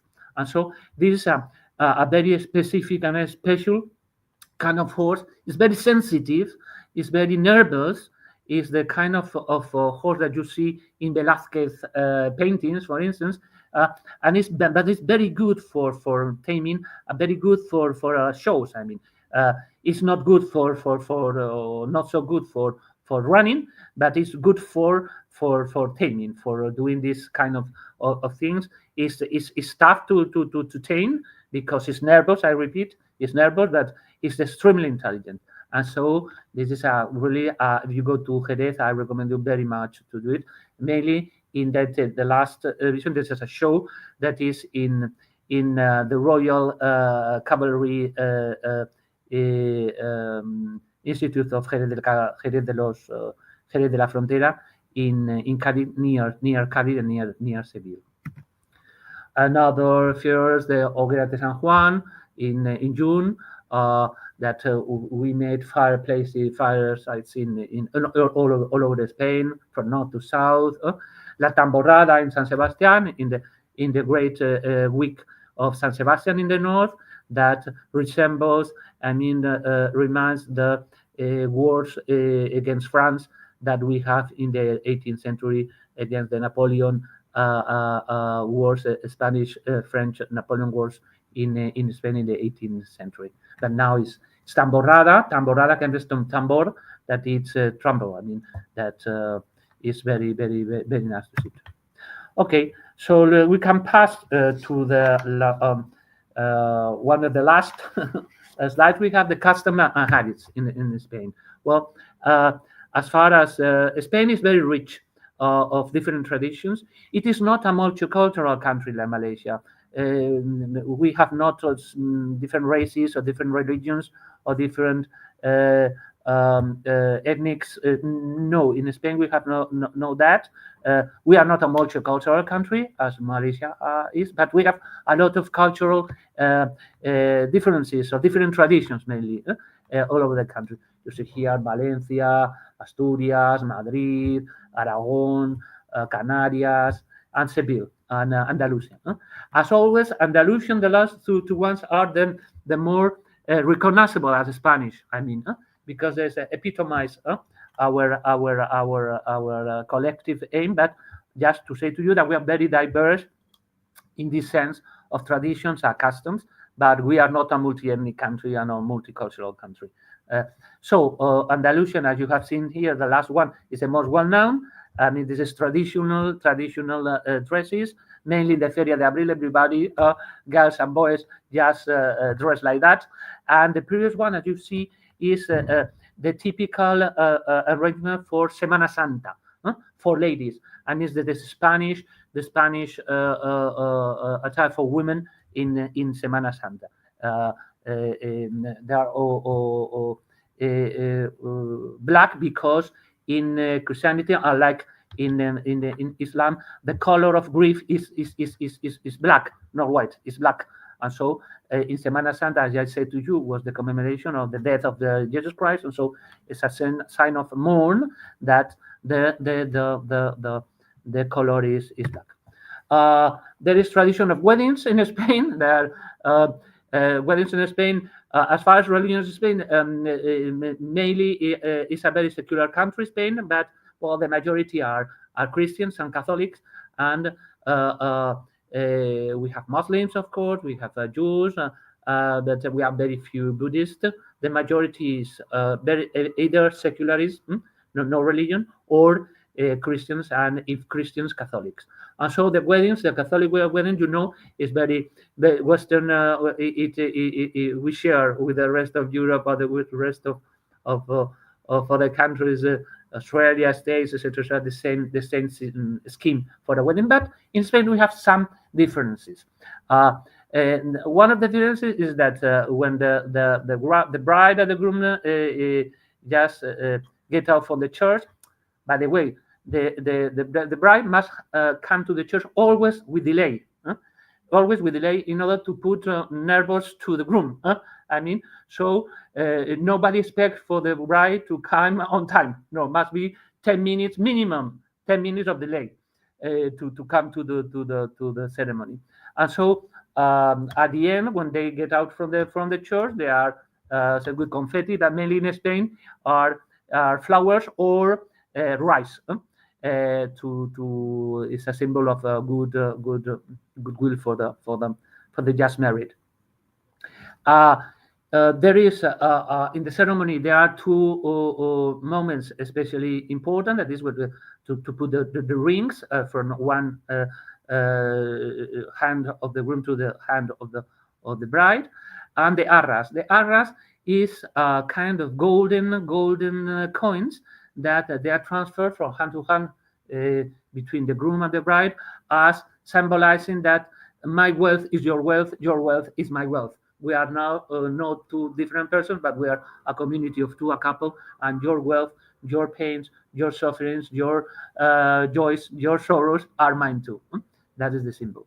And in the party afterwards, there is one tradition of cutting the cake with a sword, and some tradition that is no longer a tradition, was apparently historically the tradition of cutting the tie of the groom. Now it's not any longer. The tradition was a long time ago because it was a way to obtain more money for the couple. I mean, because this tie was cut and this pieces were to auction in the party, and so to have money, more money for the just married, for the honeymoon, etc. But now it's not longer necessary because the brides have obtained a lot of money with the wedding. Really, it's very expensive, as a matter of fact, a wedding, and it's very expensive to be invited to a wedding. So just I put you an example. Normally, if you're invited to a wedding, to the party and to the dinner, normally you give to the just married 200 euros. That it means around 1,000 ringgit, a minimum. I mean, so you with a good couple, I mean, is 300, even 400 euros. So you don't need the just married, do not need extra money. They have enough money with the gifts they receive. That's why this custom of cutting the tie for the broom is no longer in fashion. That is a very I would say that the custom more spread in Spain is the very last day of the year, 31st, the night of 31st December to the night of 1st January. That is to say, New Year's Eve, when we pass from one year to another. Is the only thing that we Spaniards we did together, everybody in every house, in every family, in every region, in every city, in every village, and we do of the same way, is passing from one year to another. And we connect all the televisions, and all the televisions connect to this clock. This clock is in the Puerta del Sol, the Gate of Sun Place Square in Madrid. That is the center of the road network in Spain. It's the 0 kilometer of Spain. It's the center of Madrid, is the center, geographical center of Spain. And so everybody connected to the clock of the Puerta del Sol. And you see, it is the 12 last bell strokes of the year. And from each stroke, you must eat a grape. You must eat a grape. Of course, the grape now is without bones, because otherwise you can asphyxiate yourself, suffocate yourself, just eating one grape by each belly stroke. So there are 12 grapes. You must eat them, because otherwise it would pose you bad luck for the next year. So in everyone is very concentrated in Spain when eating each grape by each belly stroke, because otherwise you can suffer a bad year if you don't do that. Rema, can you...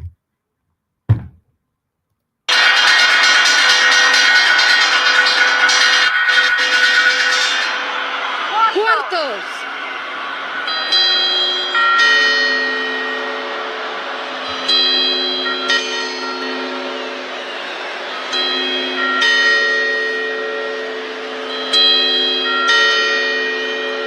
Y ahora las campanadas.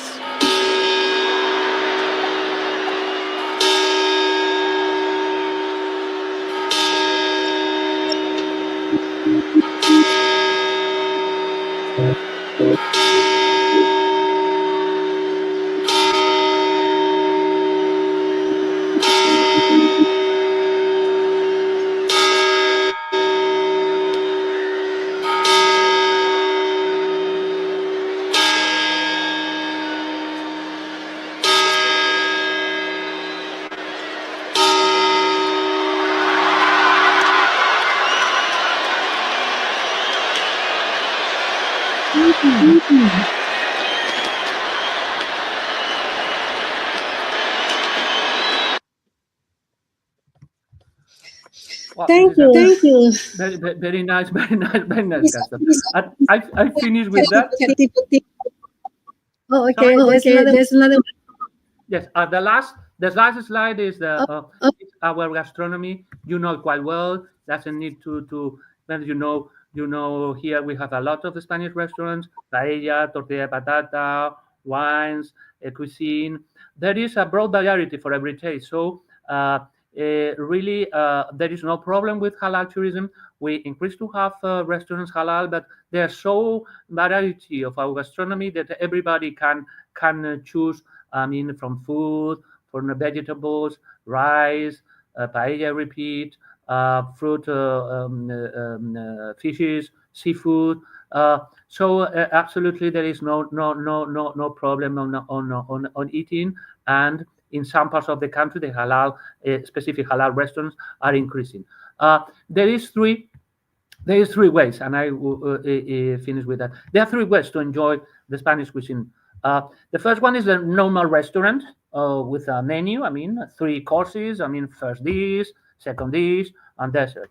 There you have, it's a tip that I give you. And in the morning, all restaurants have what we call menú del día, that is the day menu, and it is a very good relation price quality, and I recommend you go. It's only lunch, not dinners. Lunch with first dish, second dish, dessert, coffee, and water, and it's very good price in restaurants. I mean, and every restaurant has menu del día.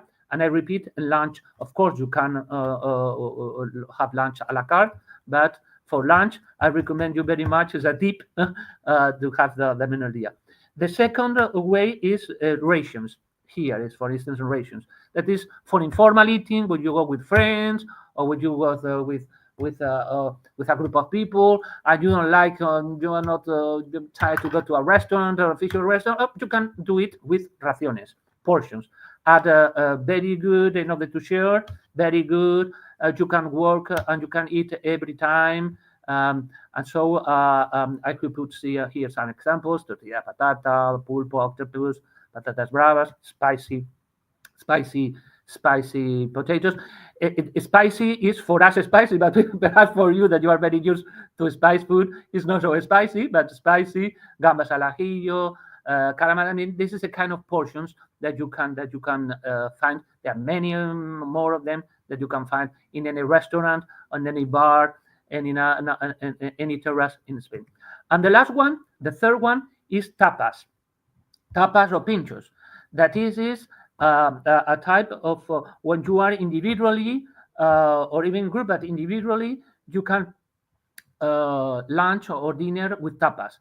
There are a huge variety, I put here by regions, a huge variety of tapas in Spain, and normally the tapas is to accompany some drinking, a coffee or a soda or a wine or a beer, I mean, or a water, I mean, accompany that. And with two or three tapas, you can perfectly have lunch. Tapas are individual, so they are not like rations. Rations are bigger because it's informal, but normally when you work with a group or with a portion, normally you are alone, you don't ask for a portion because perhaps it's too much for one person.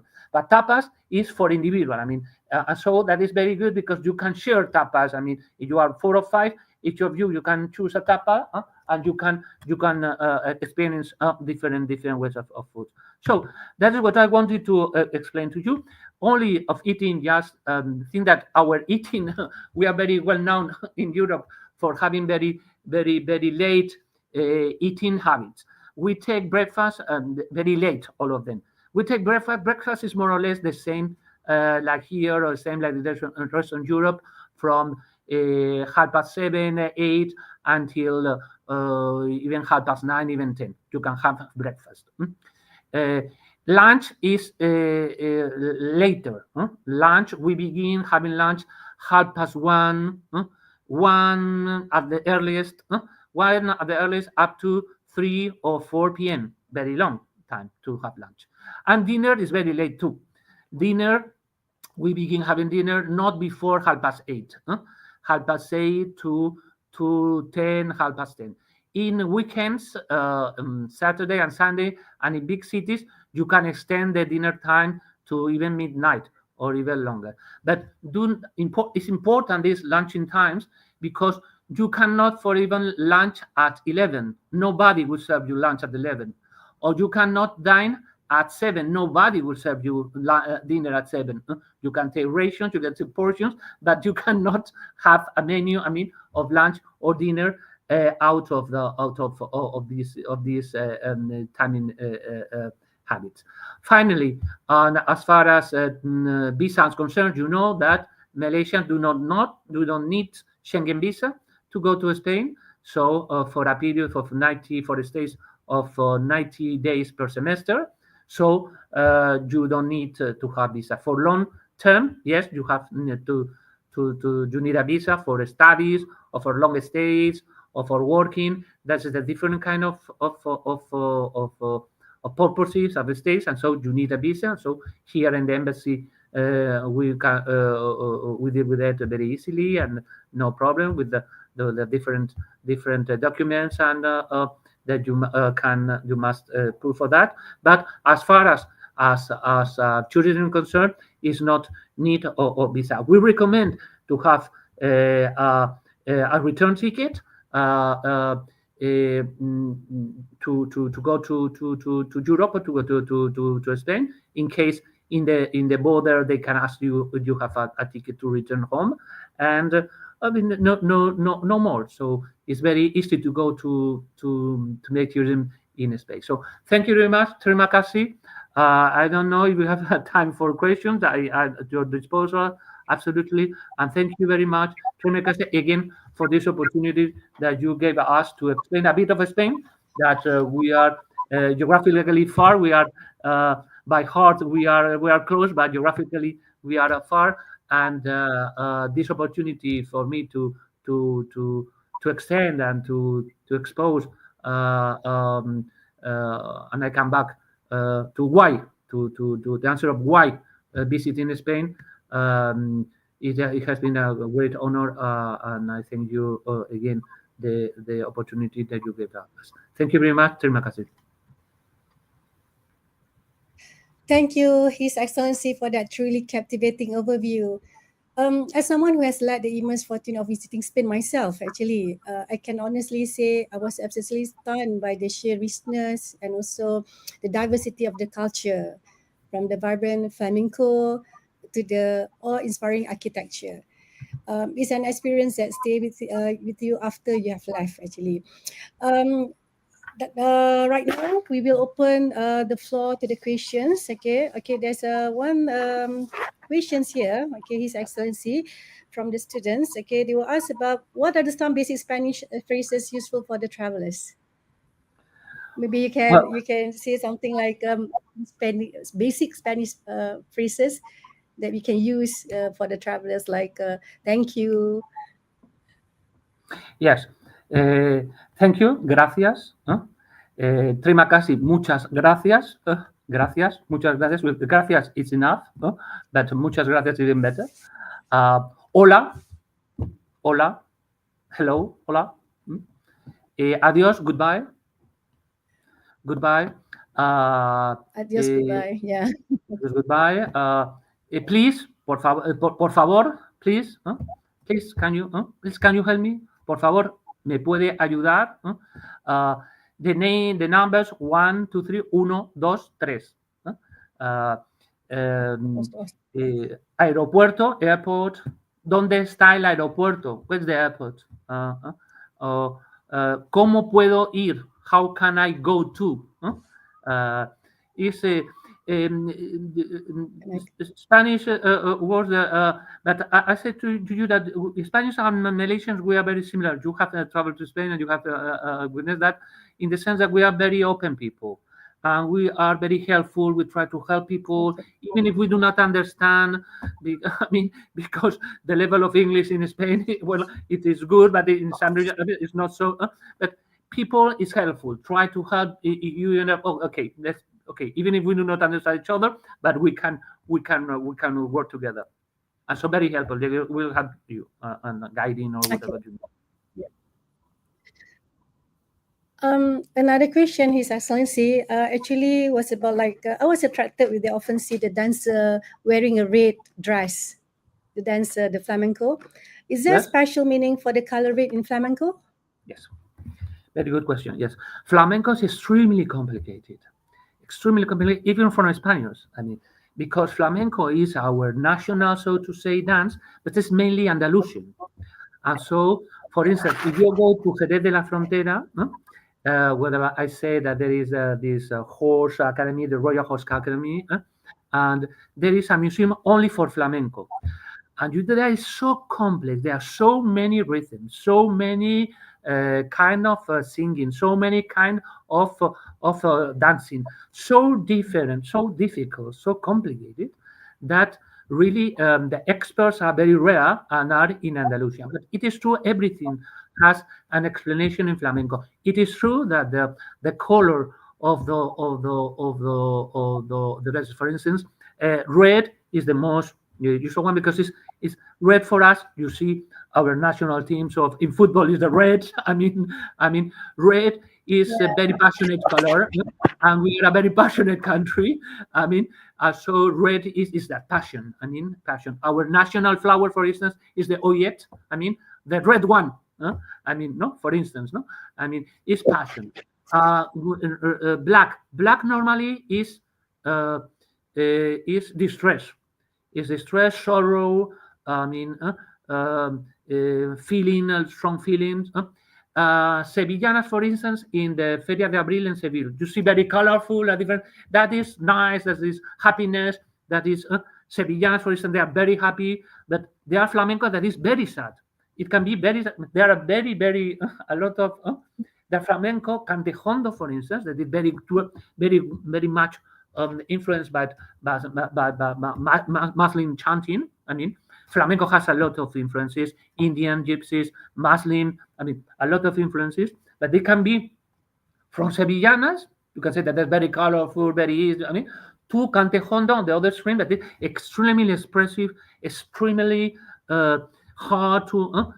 So it depends very much. It's very complicated, I would say, flamenco, but the normal one for tourists and for the majority of Spaniards. Can they wear the colors? Sorry? Actually, can they wear the different colors, or they must wear the red only?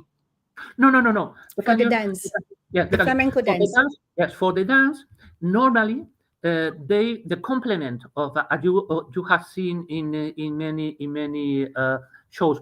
By the way, we organize. I take the opportunity to make publicity at the end of the year. Always as a closing our cultural program of the Spanish Embassy in Malaysia, we organize in Kuala Lumpur always for just as a closure of our year a flamenco show.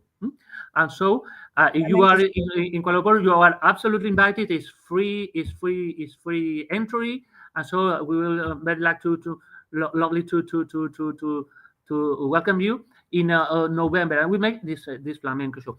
As you can see, yes, for you and all of your students, you are absolutely invited.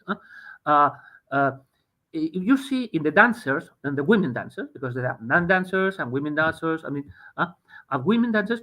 You see that there is always a complement that is el manto, that they look like that with this is a complement, and this is we call it in Spanish el mantón de Manila, because they were made in Manila, in Philippines, where Philippines got the Spaniards. I mean, and it is called el mantón de Manila, and it is very colorful, handmade with silk, a lot of flowers, and it's a very good complement for the women just playing and dancing flamenco.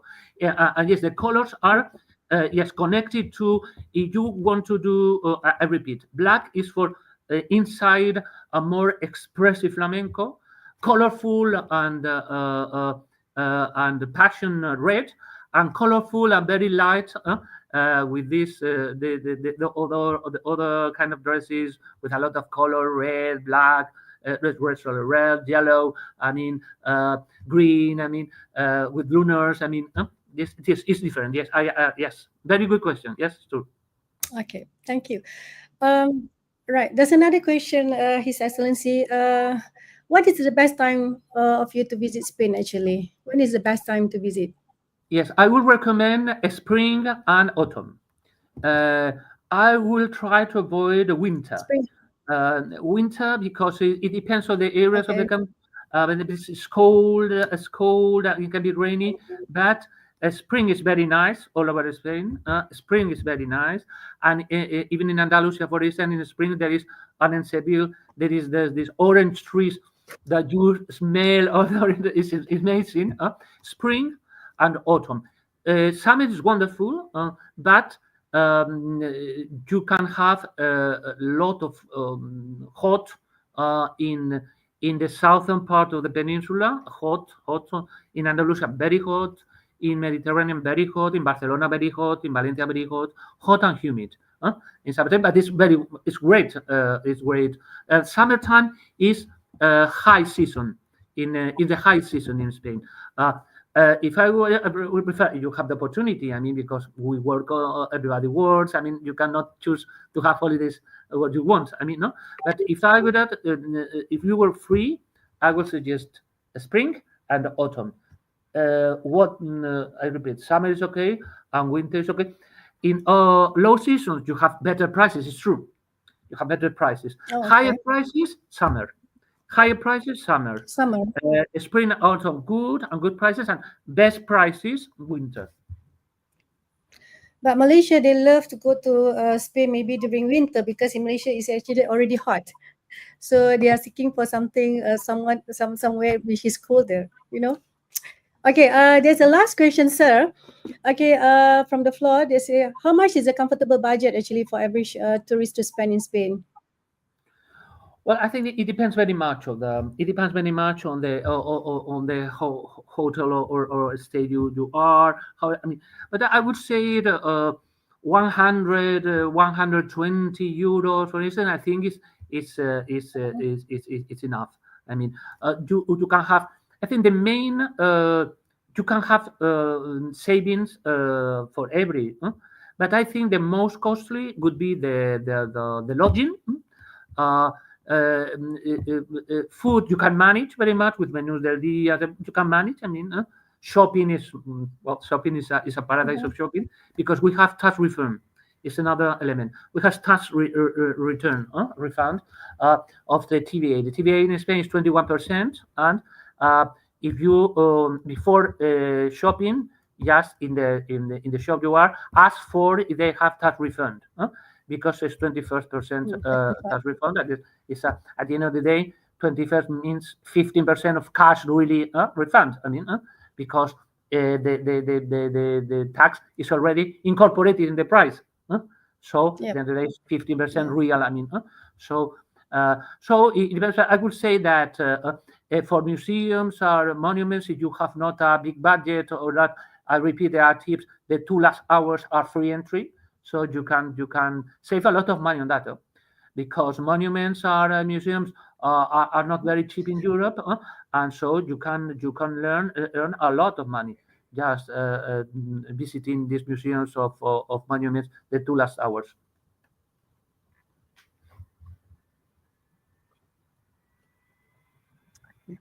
All right.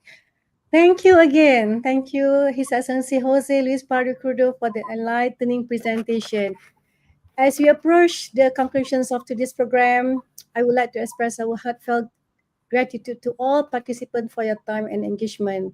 A special thank you again to our distinguished speaker, His Excellency Jose Luis Pardo Curdo, for sharing invaluable insight into Spain's cultural and tourism landscape. We hope today's session has been informative and very inspiring. And should you require any further information or have additional questions, please do not hesitate to contact us. Thank you once again, and we look forward to your continued participation in the future events. This concludes our program, and wishing you all the pleasant days ahead. Thank you. Thank you, terima kasih.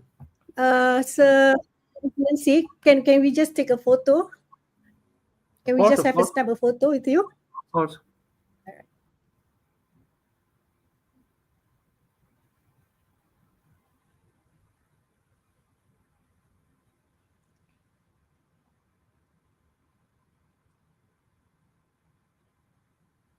Thank you, sir. Thank you. Terima kasih. Thank you very much. Terima kasih. Thank you.